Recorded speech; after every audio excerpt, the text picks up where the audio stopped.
manobuddhyahaṅkāra cittāni nāhaṃ न च śrotrajihve न च ghrāṇanetre न च vyoma bhūmir न tejo न vāyuḥ cidānandarūpaḥ śivo'ham śivo'ham cidānandarūpaḥ śivo'ham śivo'ham न च prāṇasaṅjño न वै pañcavāyuḥ न वा saptadhātur न वा pañcakośaḥ न vākpāṇipādau न copasthapāyu cidānandarūpaḥ śivo'ham śivo'ham cidānandarūpaḥ śivo'ham śivo'ham न मे dveşarāgau न मे lobhamohau mado naiva me naiva mātsaryabhāvaḥ न dharmo न cārtho न kāmo न mokṣah cidānandarūpaḥ śivo'ham śivo'ham cidānandarūpaḥ śivo'ham śivo'ham न punyam न papam न saukyam न dukkham न mantro न tirtho न veda न yajna aham bhojanam naiva bhojyam na bhokta cidānandarūpaḥ śivo'ham śivo'ham cidānandarūpaḥ śivo'ham śivo'ham न मे मृत्यु शङ्का न मे जाति भेद पिता नैव मे नैव माता न जन्म न बन्धुर्न मित्रं गुरुर्नैव शिष्यः cidānandarūpaḥ śivo'ham śivo'ham cidānandarūpaḥ śivo'ham śivo'ham aham nirvikalpo nirakārarūpo vibhurvyāpya sarvatra sarvendriyāణāṃ सदा मे समत्वं न मुक्तिर्न बन्धः cidānandarūpaḥ śivo'ham śivo'ham cidānandarūpaḥ śivo'ham śivo'ham śivo'ham śivo'ham śivo'ham śivo'ham Om Gurur Brahma Gurur Vishnu Gurur Devo Maheshwaraha Guru Sakshat Param Brahma Tasmai Shri Gurave Namaha Om Sadashiva Samarambham Shankaracharya madhyamam asmadacharya paryandam vande guru paramparam.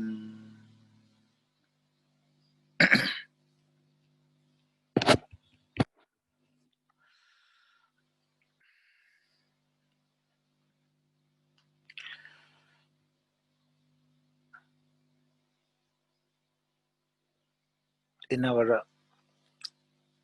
last session, after completing the first shloka, we have started the second shloka.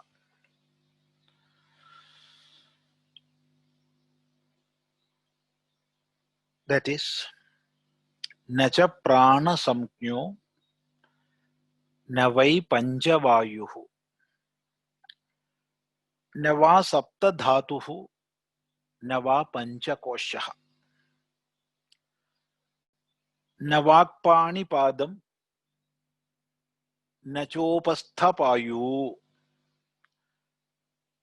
There is another version, na copasthapāyu cidānandarūpaḥ śivo'ham śivo'ham.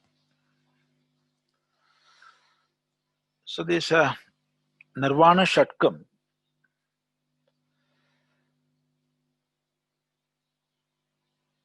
consisting of 6 shlokas, as the very name indicates.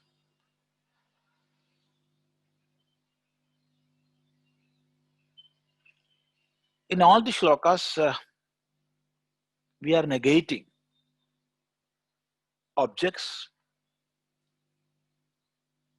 with which we are identifying ourselves.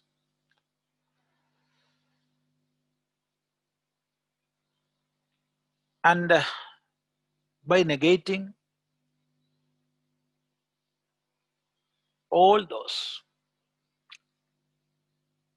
objects, we are coming out of objectifying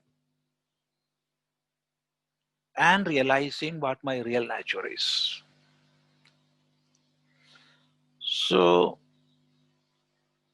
in all the shlokas, there are 2 processes. One, the process of negation, and the other, that of affirmation.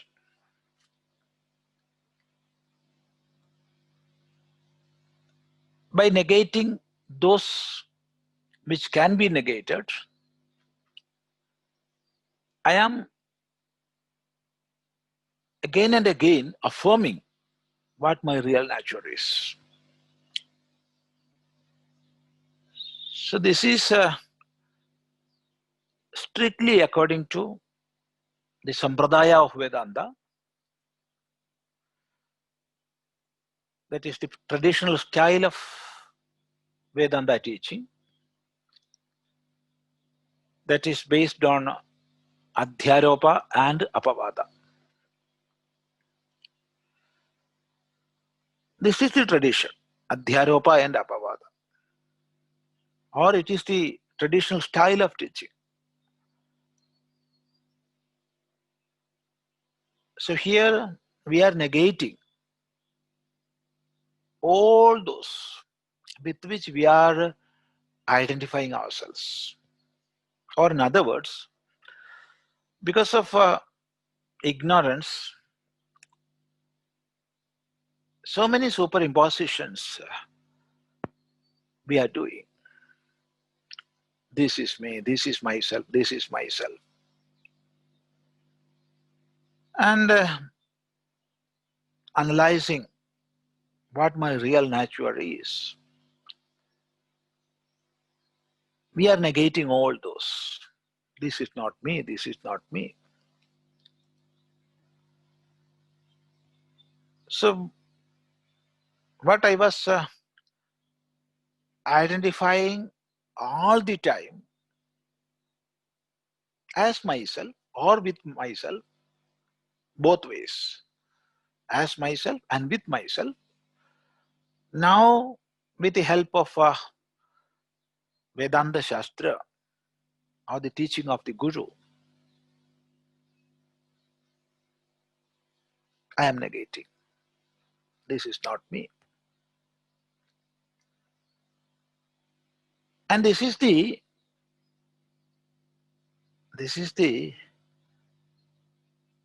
greatest or the highest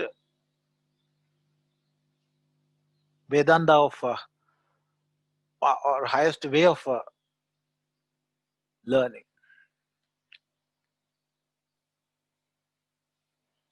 As aptly said in Brihadaranyaka Upanishad, neti neti iti etasmad na parahasti. And this learning is a sort of unlearning.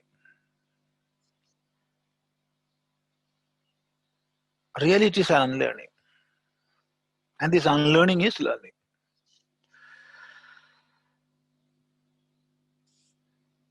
The first shloka,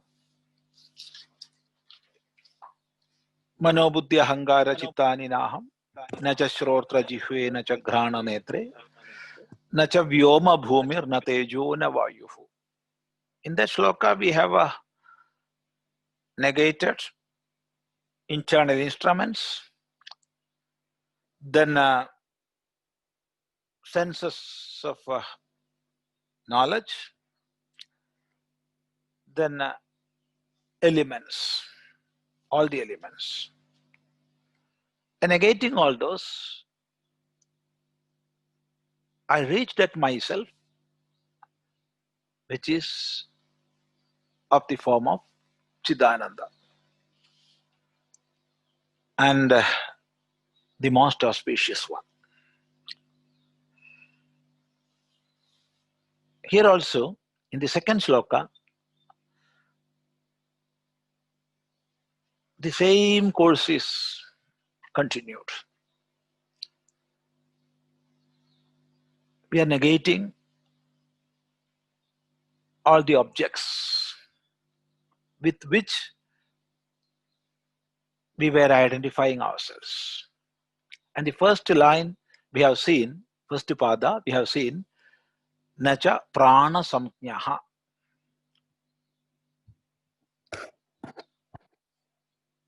Nacha prāṇasaṅjño. Na vai pañcavāyuḥ. So by pañcavāyuḥ, prāṇa, apana, samana, udana and vyana are meant. And in our last session, we had a detailed exposition of those vāyus and what is the difference between prana in the higher sense and prana in the lower sense. That we have discussed.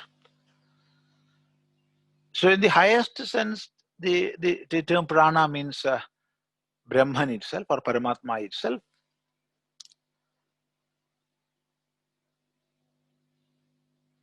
As said in the Shruti, Yatidam kinja jagat sarvam prana ejati nisrutam. There the meaning of prana is Brahman, Paramatma. But that meaning we cannot take here because this is a stage where we are negating. So that meaning we cannot take. Then the meaning of prana will be Jivatma. Jivatma. That also we have discussed in our last sitting.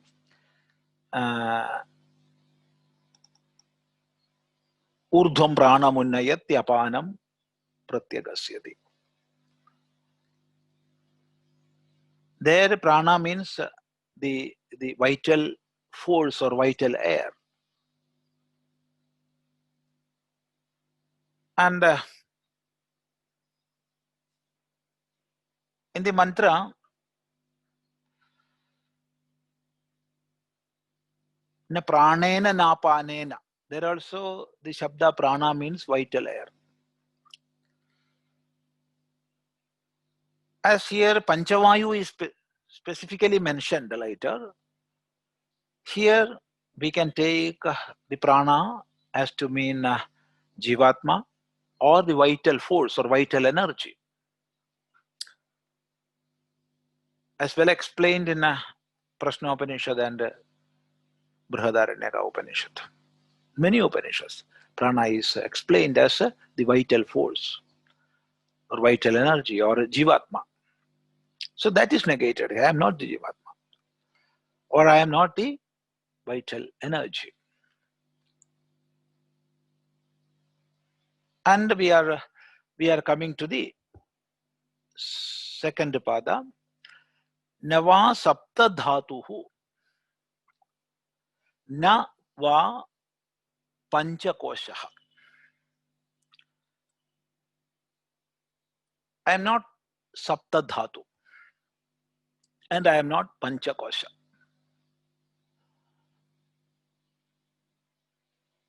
Dhatu is that which is holding us together. The meaning of dhatu is that which is holding, or by which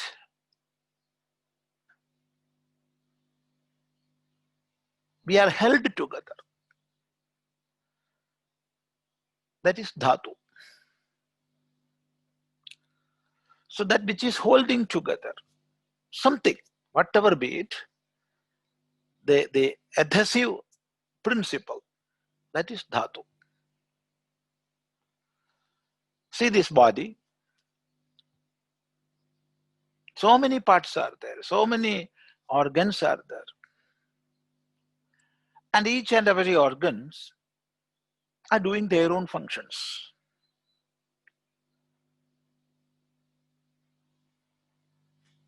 Eyes are working by their own. So also all the parts of this body are working, are functioning. And these organs, again it is, they are consisted of so many minute parts or particles, which in turn again are divided into many koshas, many cells. So all these together constitute a body. All the organs together make an organism. And what is responsible for holding all these together? They are called dhatu.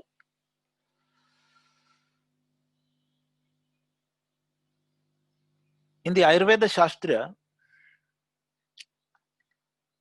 dhatus are 7. Saptadhātur.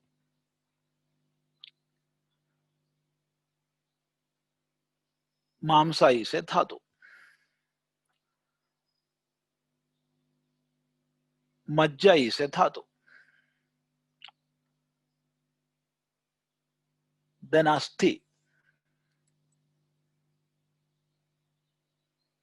Then rasa.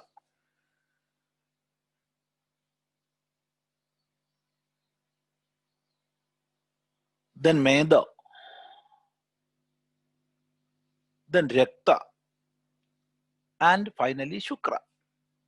Shukra or shukla. These are the 7 dhatus.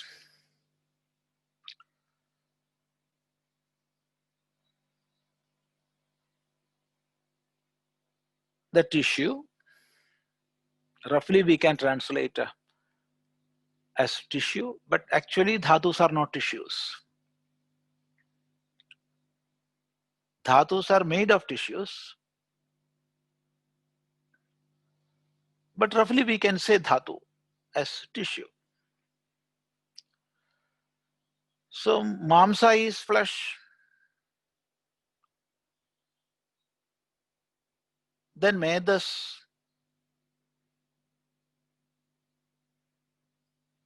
rasa is the fluid part, rasa. Then asti, bonds, and majja,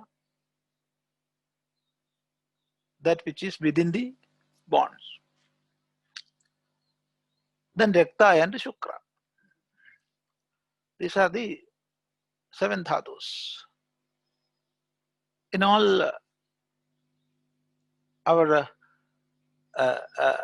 Bharatiya languages, in all languages, we are using the same terms. In Malayalam, we are using these terms. And all languages, the same. So we know what they are. But there will be only one doubt. That is, when we say Shukra is one dhatu, is it absent in females? Because Shukra or Shukla, it is present only in males. So if it is a dhatu, are you saying that females are only having 6 dhatus and men 7 dhatu? No. So we have to understand by the term Shukla,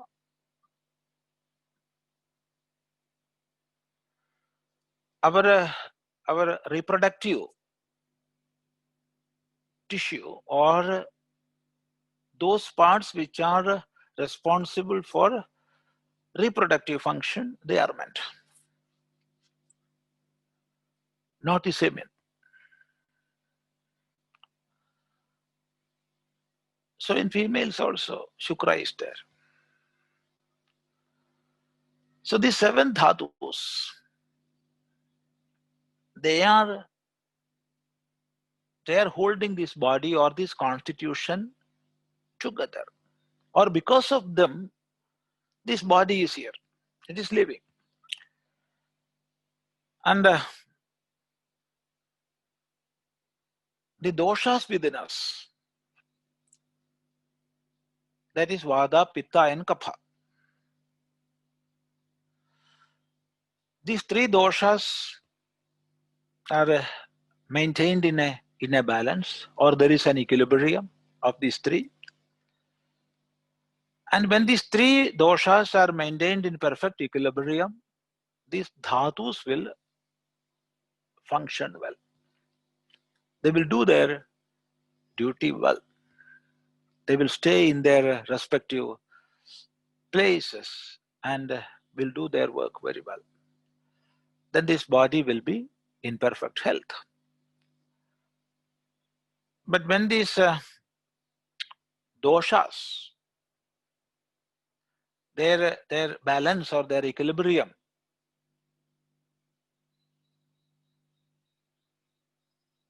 it goes, the first effect of that will be on dhatus. So these saptadhātus are directly connected with the doshas. So keeping doshas in their perfect equilibrium, that is the first requisite to be in good health. That is the Ayurvedic principle. And changes in doshas will affect dhatus, and changes will happen there. And all the organs of this body will not be keeping their well-being. So when I am identifying with this body, I may think that these dhatus are they are They are, or the dhatus, or the collective or collected state of these dhatus. That is what I am calling myself, because this body is made of dhatus. This body is made of dhatus. And when I am identifying myself with this body, it invariably follows that I am dhatus. I'm a collection of dhatus.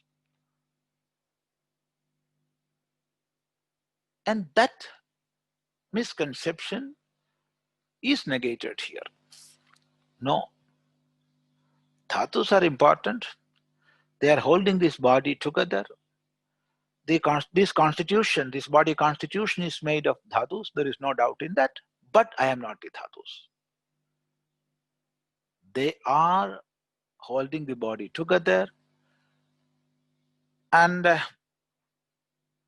am not that. I am not these seven dhatus. They are connected with the body. And I am not the body.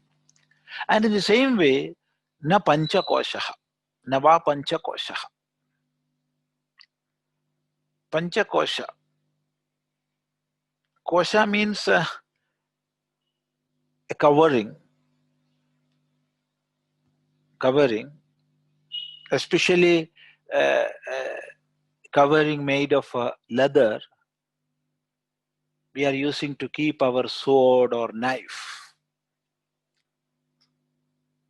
It's a case. It's a case. The case of a sword or a knife. It is called kosha.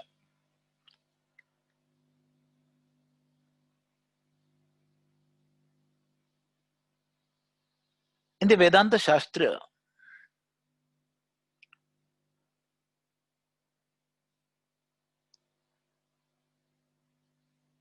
detailed discussion about these koshas, what they are, what their functions are. All these are detailed explanation, discussions are there in Vedanta Shastras.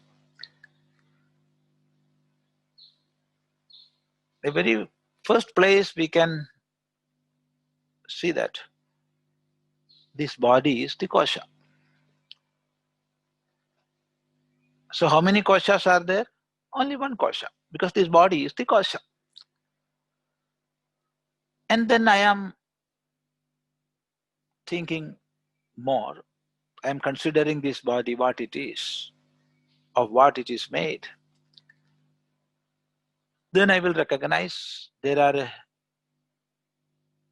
3 layers or 3 strata, like the gross, the subtle, and the causal. Sthula, Sukshma, and Karana. And the koshas, first I took the kosha as one, as this body is a kosha, is a covering, or a case covering me. But a detailed study shows there are 5 koshas. First is this gross body, which is called Annamaya kosha. And then there is the subtle body. And when I analyze further, I see that there are 3 koshas in this subtle body. They are pranamaya kosha, manomaya kosha, and buddhimaya kosha or vijnanamaya kosha. And again I am recognizing that there is the causal body, which is the cause of gross and subtle. And that causal body is Anandamaya kosha. So these are the 5 koshas: Annamaya kosha, Pranamaya kosha, Manomaya kosha, Vijnanamaya kosha, and Anandamaya kosha. What is Annamaya kosha? Annamaya kosha is the gross body. But how it is called Annamaya kosha? Anna is Atti athava Adyate. That which is being eaten, or that which we are eating, that is Annam. Eating means eating, drinking, all. So what we are taking in, that is Annam.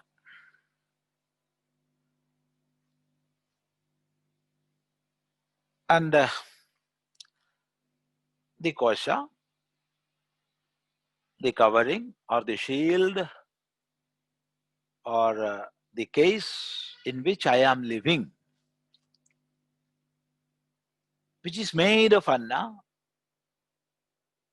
or in which Anna is the most prominent factor, that is Annamaya kosha. There the pratyaya, the suffix maya, shows the prominence. Maya shows the prominence.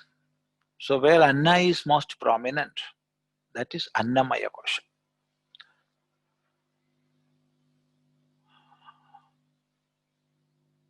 This is a product of Anna.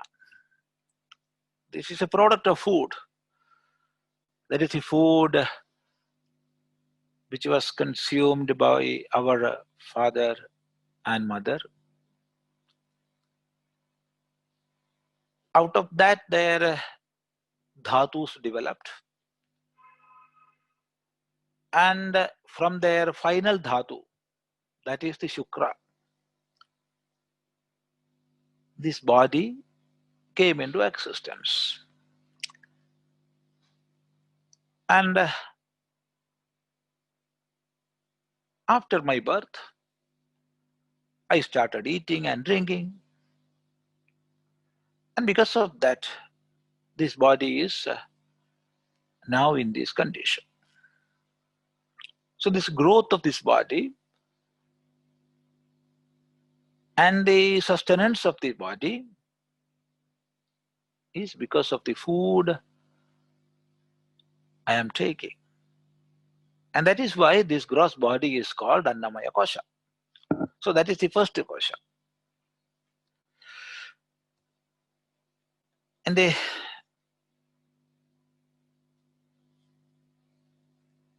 in this world, when I am living in this world, I am identifying myself most with this kosha, this Annamaya kosha. When I say my name is Swami Chidananda Puri, I am identifying with this body because that name is given to this body. Yeah, that name cannot be attributed to mind or buddhi or prana. No. It is a name given to this body. So when I am saying I am Swami Chidananda Puri, I am identifying with this body. In the same way, everybody, all are identifying with their body. I am a male, I am a female, I am an Indian, I am an American, I am an Arabian, all this. And I am white, I am black.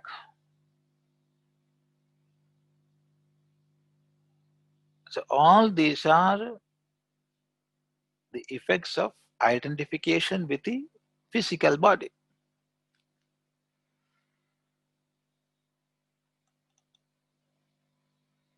So I am inquiring, who am I? And when I am doing that quest with a little bit of discrimination, I am realizing this is not me. This is my body.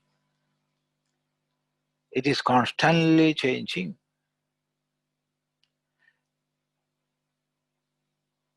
It is having many stages which are entirely different, having no resemblance at all. When I was a kid of 3 or 5 years age, I was living in this. I was having the same I-ness which I am having now. I was that much connected with the body. But that body is having no resemblance at all with the body I am having now.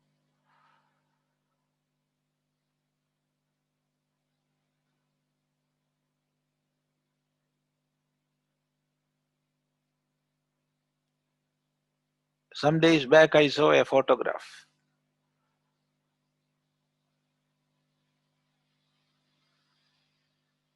And I said, that is a photograph which was taken when I was a small boy of the age 3 or 3.5 years age.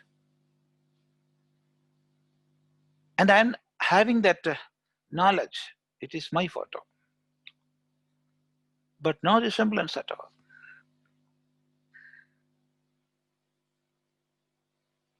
But still I am saying that is my photo. That is my photograph. See, when we are in the Shaishava state, then Balya, then Kaumara, then Yauvana, then Vardhakya. All these stages, the body is changing. But I am not changing. I am the unchangeable or the unchanging principle. And I am the master of the body. I am seeing this body. This body is seen and I am the seer. So this Annamaya Kosha cannot be me.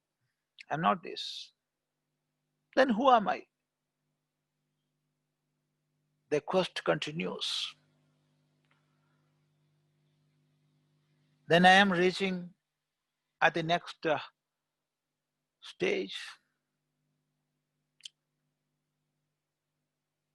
where all my pranas, about prana we have a detailed discussion in our last session, so I am not going to repeat that.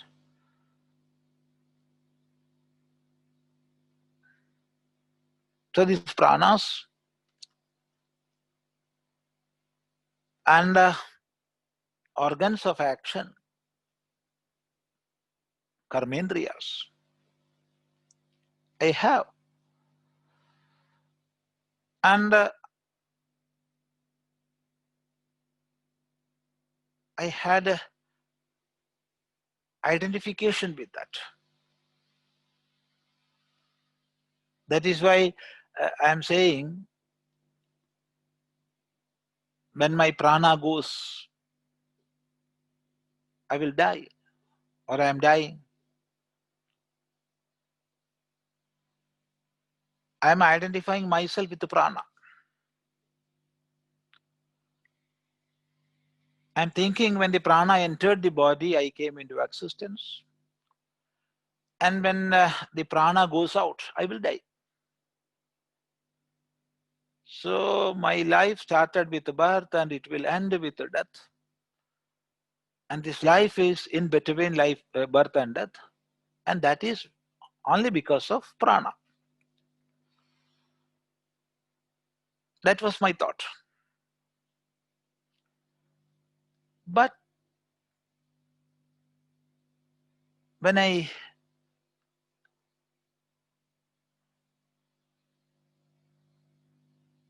started more inquiry, I am finding that this is not me.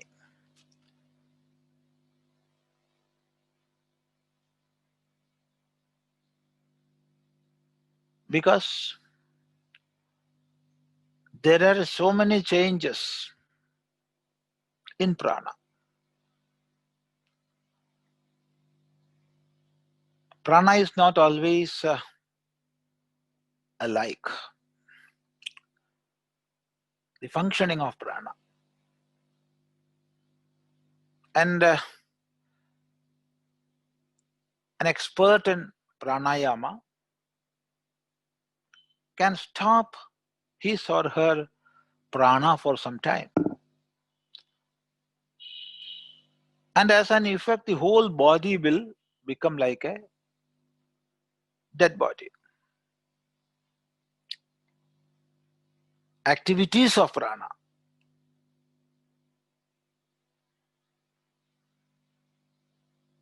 It can be taken into a complete stoppage. And this prana also is coming under the category seen. Because I am seeing or I am knowing. And what is known is not myself. I am the knower of that. And the organs of action, they are also instruments. And I am using those instruments. Without them, I can live. But without me, they cannot live. So I am not that. So I am not the prana, I am not the organs of action. So now I am realizing I am not the pañcakośaḥ also. When this knowledge comes, it takes me to some more deeper inquiry. And I reaches at the manomaya kosha.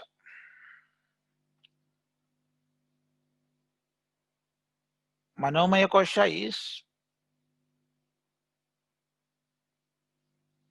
the collection of manas, that is mind, and senses of knowledge, jnanendriyas. 5 jnanendriyas and mind. That constitute the manomaya kosha. So in the first stage, I am identifying with this. I was considering myself as this because what the mind is, so I am. What I call as myself, that is Swami Chidananda Puri, is a product of all the thought waves in the mind. What I am thinking, that I am seeing, that I am experiencing. So I am this mind. And I am getting all experiences in this world as per the mind, or as per the functions of the mind. How mind functions, so I am here. So I am the mind. But then the discrimination comes. No, this also is a seen. My mind. I am the seer. And this is an instrument. This mind is only an instrument. I am using that. I am the master of that. I cannot be the mind. I will or I can survive without the mind. But mind cannot without me. This also is an upadhi. And there are so many changes in the mind. And much connection I am seeing or I am feeling.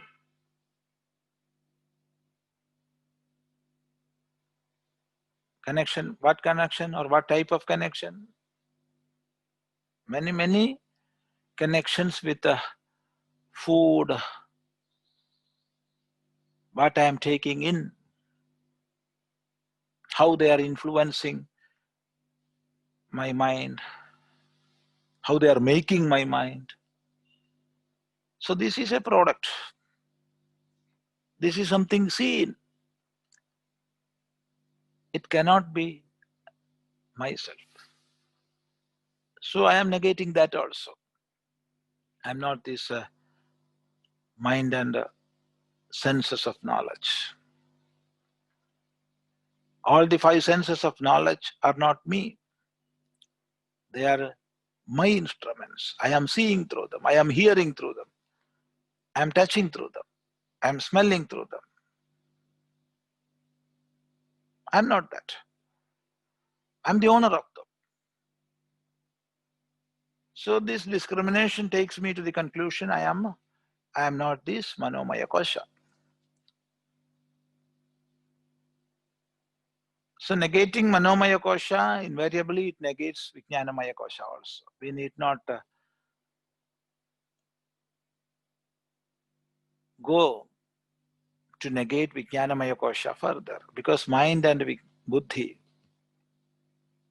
only functional difference is there. There is no basic difference. Both are internal instruments. Only functional difference is there. So by negating mind, I am negating buddhi also. So vijnanamaya kosha also not myself. That also is something seen, not the seer. And this is an instrument which I am using. So after negating all these 4 koshas, I am going to the causal state, which is anandamaya kosha. It is not an easy task. It is very difficult to discriminate anandamaya kosha, what it is, from myself. The differentiation is not that much easy, because it is not the gross, it is not the subtle, it is in the causal level. But we can just think of it. In the deep sleep state, the state of deep sleep, that is sushupti, even though I am having ignorance in me, I am experiencing bliss within me. It is the experience of everybody. All of us are going through the state of deep sleep. And in that state, what we are experiencing is nothing but bliss.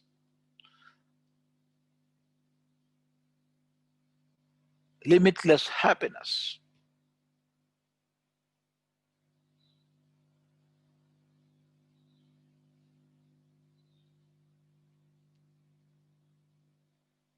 But at the same time, there is a covering of ignorance. And because of that, I am saying I do not know where I was. I do not know what I was experiencing, but this much I know, I was experiencing ananda within me. The waves of ananda was there within, and I was in that. But because of ignorance, I cannot be in that state now in this waking state. So it was an experience which I had in my deep sleep. And that is taken as Anandamaya Kosha. It also covers myself. So these are the 5 koshas. And with all these koshas, in one stage or the other, I am identifying myself, and the discrimination will let me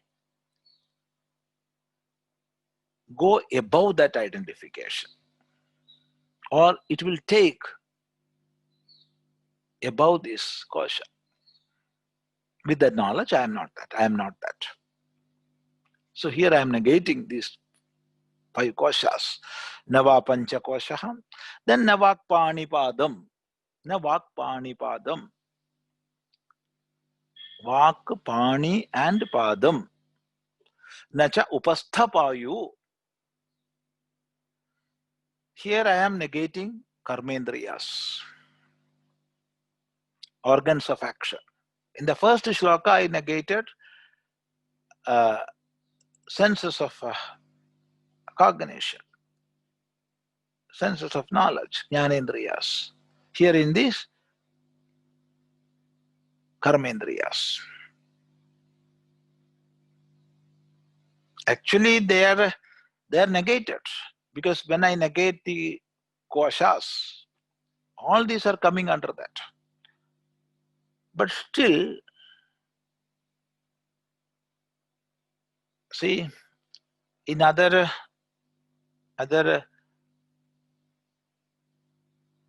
text of Sahitya and all, that is literature, repeating something again and again is not considered good. But in the Vedanta Shastra, repeating again and again is essential. Because what much covering we had, that much we have to remove. Because this learning is a process of unlearning. We have to remove all those coverings which we were wearing, or which we made by our own thoughts. So here in Vedanta Shastra, in the Vedanta Shastra, all the teachings are repetitions. Otherwise, simple utterance of pranava or oṅkāra, or a simple utterance of mahavakya is enough. There ends the Vedanta. But for a student, it is not enough. And therefore, the teacher, having all the experience within, the very embodiment of wisdom, he goes to the level of the student, and from different angles, he is repeating the same thing.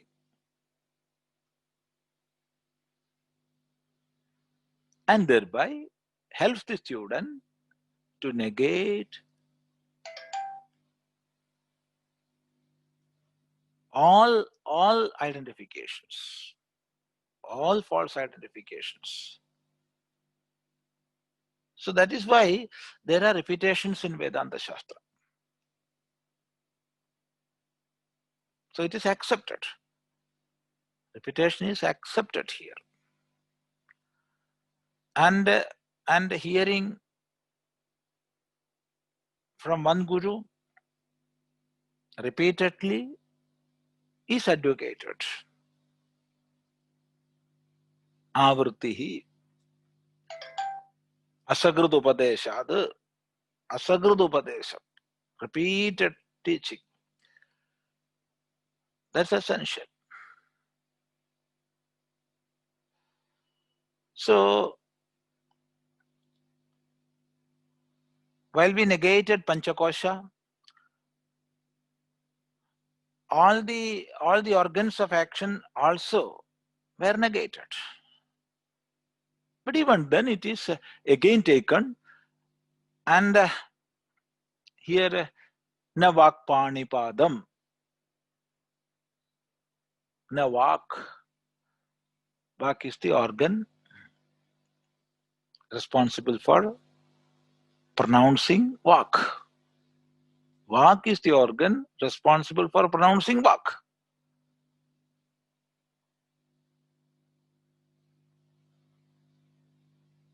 Sounds are arranged in specific forms, and we are using that. And that sound itself is a product of prana, making vibrations in different places, from throat to lips. Different shabdasthanas are there. And when the prana, which comes from our body, that is beginning from nabhi, coming through hrit and reaching kantha, it will make different types of vibrations in the spots of pronunciation. Then the shabda will become different syllables. And using those syllables, we are making words.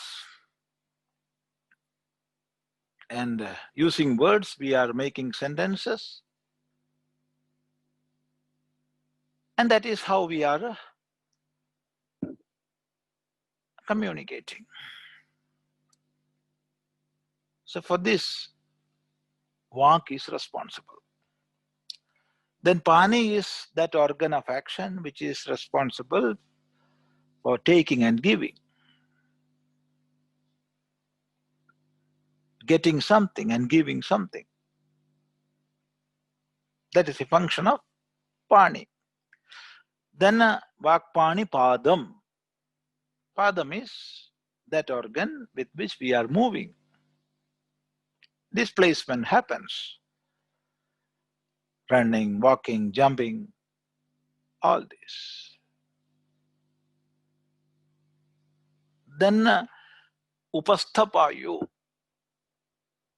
Payu is for excretion. And upastha for procreation. So all these organs of action, I am not that. They are for my use. They are instruments. I am not those organs of action. So here in these 3 lines, I am negating. And by negating all these, I am reaching at that which cannot be negated. And what is that? The me. The me who is negating all this. And what is my nature? The same cidānandarūpaḥ śivo'ham. That part we have explained while we took the first shloka. And in all the shlokas to come, that is repeatedly mentioned, cidānandarūpaḥ śivo'ham. So I am of the nature of Chidananda, the ultimate knowledge and the ultimate bliss. knowledge absolute and bliss absolute. And I am the most auspicious one, śivo'ham. So this is an expression of experience. When we are taking this as an exhortation of a realized one, or it is a piece of contemplation, repeated contemplation, when we are taking it as a saying of a seeker. In both ways we can take. So we have to think again and again. So far we have taken these two shlokas, and in the same way, the process of negation and affirmation are there in the shlokas to come that we can take in our next sitting. Now whatever you have to ask, you can ask. If I know, I will reply. Namaste. Namaste Swamiji. Today's Namaste. first question is Jyoti Menon. She left already, but she posted me the question. Question is this: in these challenging times, we see a rise in the depression and suicides. Many are mentioning that life is meaningless and they don't see any hope which makes life meaningful. Majority of such people are introverts by nature. What can we as individuals do to support our fellow beings in such situation? This is the question. Yeah. The world is passing through a very challenging state.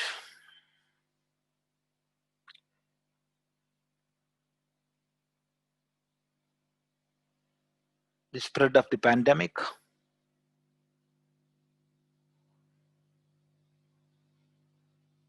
it is now the 10th month.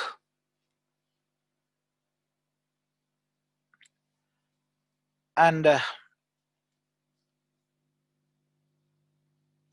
when it was reported in China in the last December, the world didn't realize the gravity of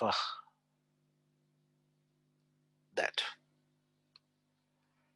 But slowly, by March or by the last quarter of February, the whole world realized. But even then, most of the countries thought a lockdown of 1 or 2 months will be sufficient to eradicate this.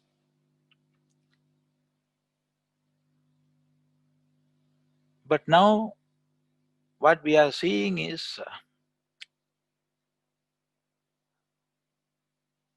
the spread of virus.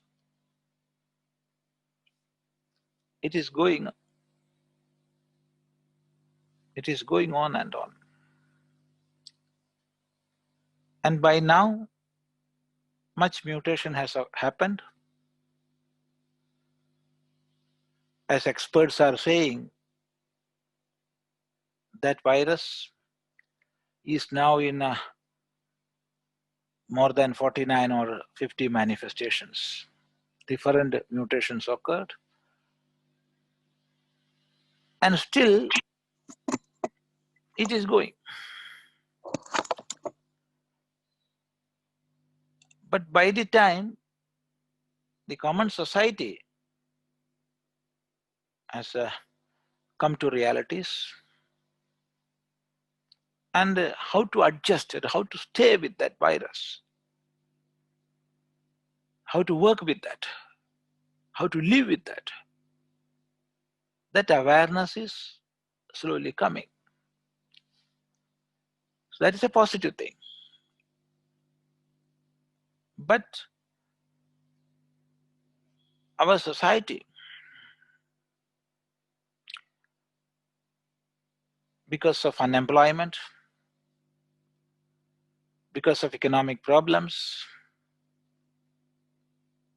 and many social problems, especially for those who by nature are not that much sociable, not that much mingling with others or sharing with others. Such people are going to a state of depression, and cases of suicides are being reported in high numbers. And moreover, psychological problems of our children. You see, children of the schooling age, they are going to schools and sharing many things with their friends, making fancies and fantasies, making their own world and living in that. All these are essential for the all-round growth of the children that they are not getting. They are not getting. And stranded families. Many things. And people having some psychological problems. That is aggravated. So many facets are there. And even we cannot attend the functions of families, marriages, birth, death. So all these are factors which are holding our social fabric. And all these are making much problems. So this is a time, much challenging time. But we have to face. There is no other way. There is no other way. If there was some other way, we could have gone for that. We could have gone for that. But there is no other way than facing. There is a saying, face the brute. We have to face. There is no other way. So we must have that courage within. And having that courage within, we have to share with our friends, our relatives. And it is our duty to give that courage to face.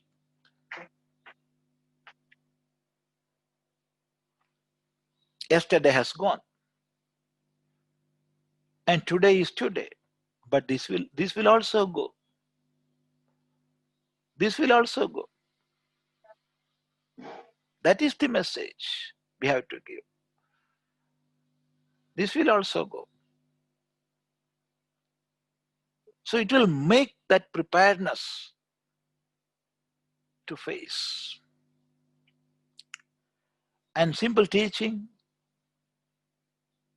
it won't do. We have to reach out. What are the practical problems our friends and relatives are facing? We have to have an account of that.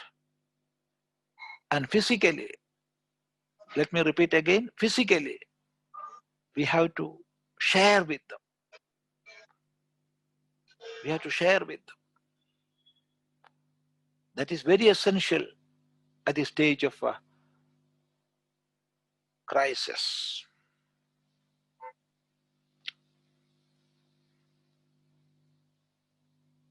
And there are many positive aspects, because while we are discussing about this pandemic, we may think about the negative sides alone. No, there are many positive sides. In the society, we are seeing many people, they are coming to a realistic plane. They are seeing what is real, and making their own livelihood, discarding all false egos. How to make my livelihood? With that thought, many are entering new ventures that we are seeing. And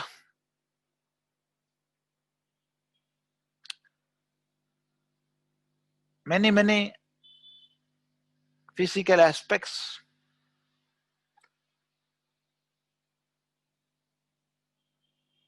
status, position in the world, there is no meaning in that. There is no meaning in that.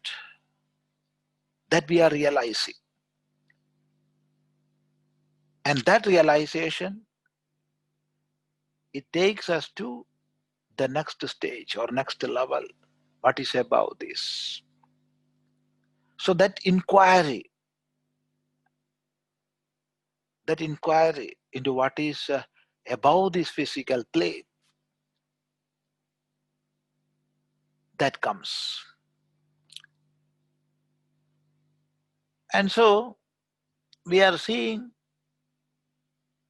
much people are going for sadhanas and daily practices. Even though there are many problems amongst those who are stranded here and there, but the family relations,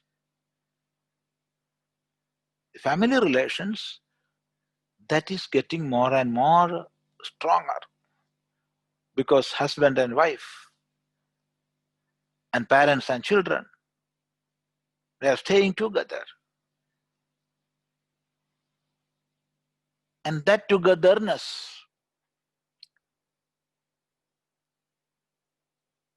it is helping to make our own family more and more stronger. And see, our religious practices, even though we are not going to temples, we are doing many anushtanas from our own home. For example, the Shraddha connected with the worship of ancestors in the last Karkataka. We have seen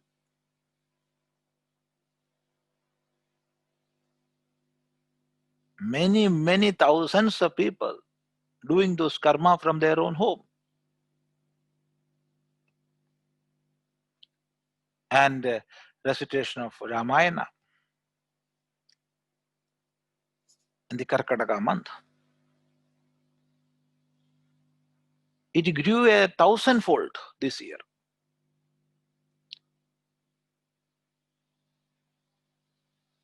And daily chanting of namas, that is growing. And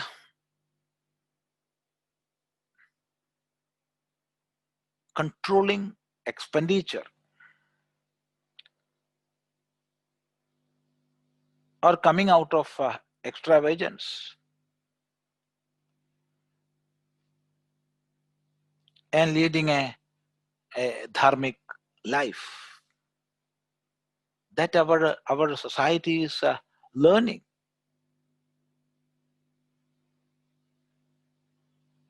So in a way we are getting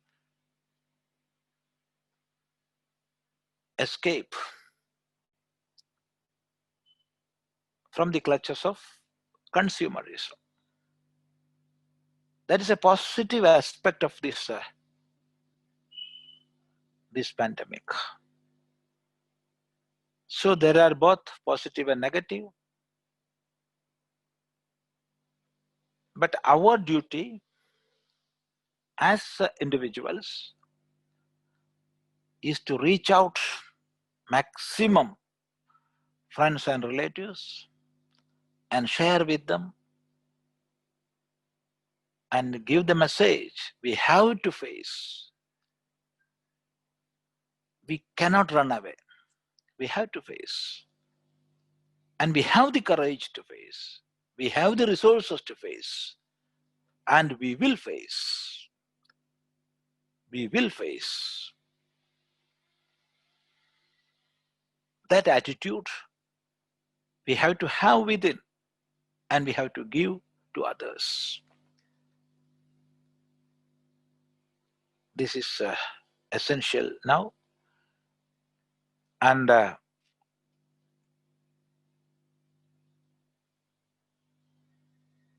there is something more to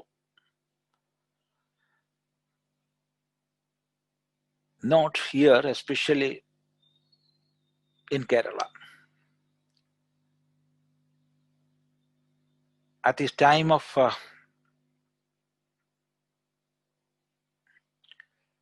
calamities, pandemic,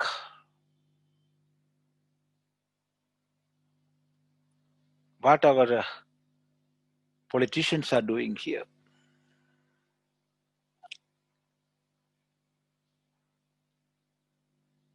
we have to see that, what they are doing.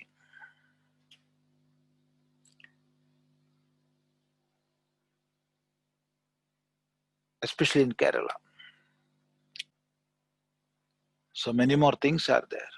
So our general common citizen must have a clear vision of what is happening now in our country, in the state, when the whole society is suffering, what political leaders are doing, how that nexus is growing, and how they are killing the interest of our country, interest of the nation. And at the same time, our soldiers, how they are protecting us. When the whole world is suffering, what our neighbors are doing, and how strongly we have to be one with our government, shedding all political differences, shedding all differences, having only one feeling, I am an Indian, I am an Indian. We have to be with the government. So, present scenario shows many multifaceted problems, not in one angle. We cannot analyze the present day problems in one angle. Much angled, much multifaceted problems are there. So we have to have a clear vision regarding all these, and taking into consideration all this, we have to stand up, we have to wake up as real citizens of our motherland. That is the urgent duty. It is a responsibility. So many things are connected with this. I am not going to talk all these things. So just think and act. Namaste. Namaste. The next question is from Nirmala ji. Namaste, Swamiji. Namaste. Can Swamiji please explain Hiranyagarbha to us? See, when we are when we are observing this universal phenomena from the gross level,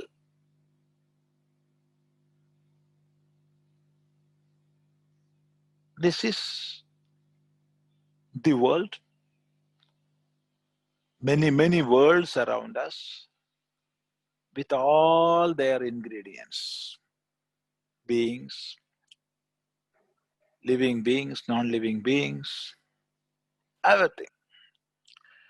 And all this together in the gross level is called Virat. Visheshena Rajyate. Virat. And for everything manifested,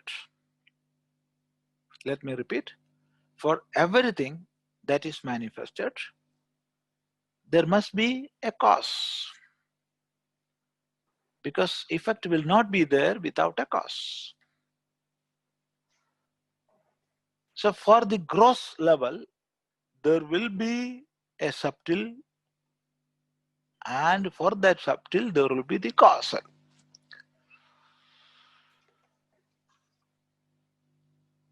So what is the cause of all these manifestations? We can take an example. Take the case of a seed.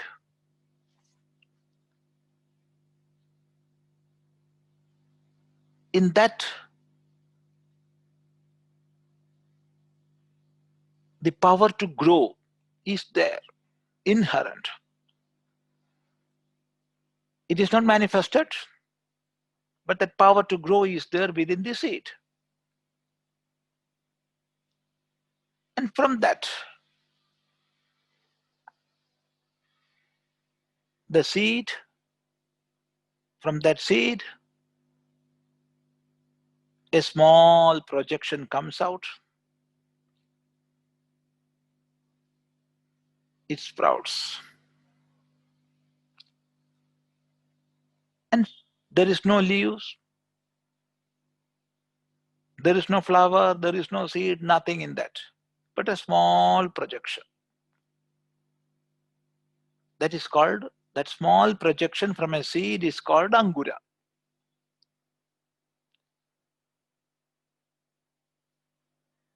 And slowly it develops to a plant and a tree, a big tree, a gigantic tree. Millions of leaves, thousands of branches, many flowers, seeds, this, that. So this tree, a gigantic tree with all its parts, was in the subtle form, in that small projection,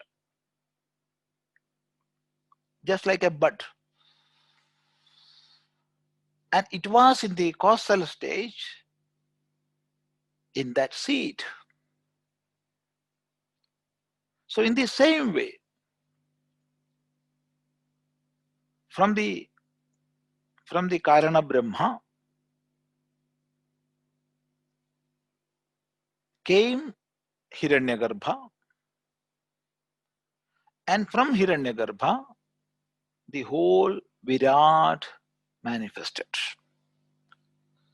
So what is Hiranyagarbha? Hiranyagarbha is the subtle form of the whole manifested universe. It is in the subtle form, but there are no parts.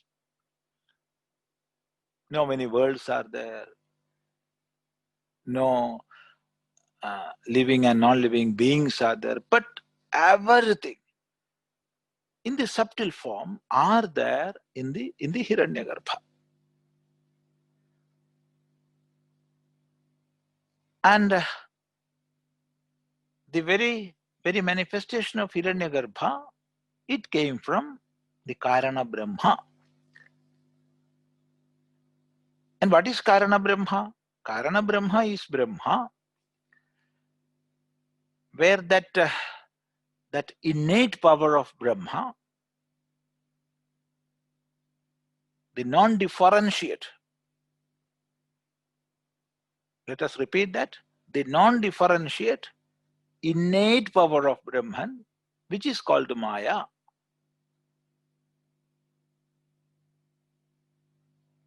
that innate power of Brahman, which we are calling Maya, when that manifestation happens,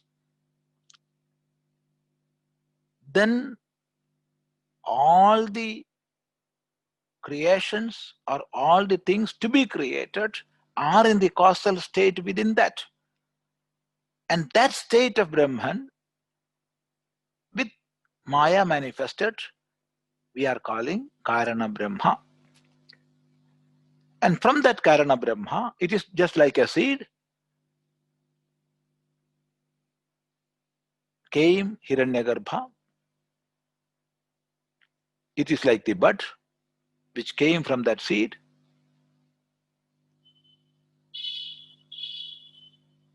A small sprout. And from that, the whole world, the Virat, manifested. So Hiranyagarbha is in the middle. It is the subtle state. So the subtle state of the whole universal phenomena is called Hiranyagarbha. Namaste. I think now today we can stop this and continue next Saturday. Namaste. Om Sahana Bhavatu Sahanau Bhunaktu Sahaviryaṅkāravāvahai Tejasvinavadhitamastu ma viddushavahai. Om Shanti Shanti Shanti. Om.